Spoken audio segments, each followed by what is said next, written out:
मी पैसे देण्यासाठी मागं जायचो, तशी ती बडबडतच पुढं, मी मागच पुढं. मावशी पैसे घ्या, तुझे पैसे आग लाव तिकडे. मी शिव्या सांगणार नाही इथे, शिव्या मी एक पण सांगणार नाही. मावशी आली, मला खूप झापलं ते, म्हणजे इतकं झापलं की मर्यादेच्या बाहेर.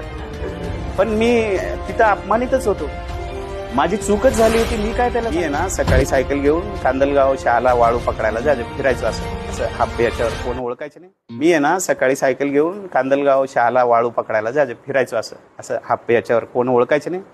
आणि तसं फिरून आल्यावर वापस येत होतो. एका ठिकाणी आपली घाण सवय लहानपणाची नाही का, आंबे दिसले कैरी म्हणून दगड मारून ते कैरी बिरी घेतलं आणि आपलं सायकलवर बोल. हिला म्हटलं उद्या चटणी बनवायची आपल्याला. हिला फोनवर पण सांगायचं तुम्ही चटणी बनवायची बरं उद्याच्या आंब्याची, मी काढले येत ना. आपल्याला ती सवय आहे, ती लहानपणी जसं दगड मारून काढते ना. ती मावशी आली, मला खूप झापलं तिने, म्हणजे इतकं झापलं की मर्यादेच्या बाहेर. पण मी तिथं अपमानितच होतो, माझी चूकच झाली होती. मी काय त्याला सांगणार आहे. मी एवढंच म्हटलं, मावशी चुकलं आहे, मला पैसे द्यायचे याचे.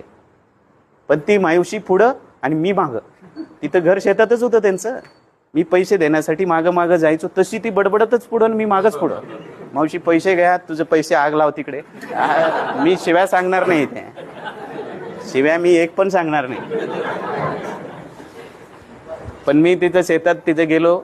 मग त्याचे वडील आणि मुलगा आंघोळ करून बाहेर आले ते विहिरीतनं. आपलं शेतातलं शेत कसं असतं, त्यातल्या मुलांनी मला ओळखलं, हे श्रीकांत पाटील आहे. अरे बापरे. वडील मला म्हटले, माफ करा साहेब. अरे म्हटलं कसलं माफ करायचं, त्याचं बरोबर आहे. तिने एवढं पालन पोसून आंबे काढले, मी दगडाने चुरून नेणार, त्याची काय चूक आहे.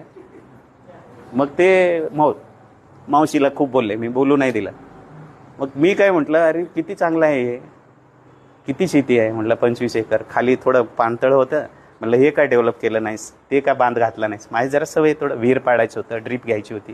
ती मला म्हटलं, साहेब ही सगळं पोट खराब आहे, 10 वर्ष बोंबलते, काहीच होती नाही, लोन बी मिळत नाही, तर कसं करू.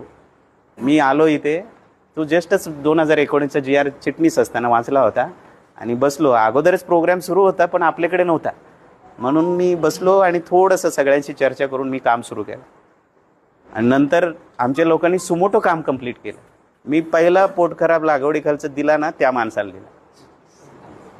म्हटलं मग बघू आपण काय करायचं. साहेबांना स्वतः सांगितलं, प्रांसरांनी, सर हे पहिलं एक द्या, मला आनंद होईल.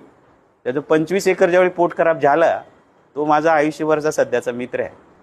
तो मला आंबे पाठवतो, मी त्याला विचारतो त्याच झाडाचे आहे का बघ.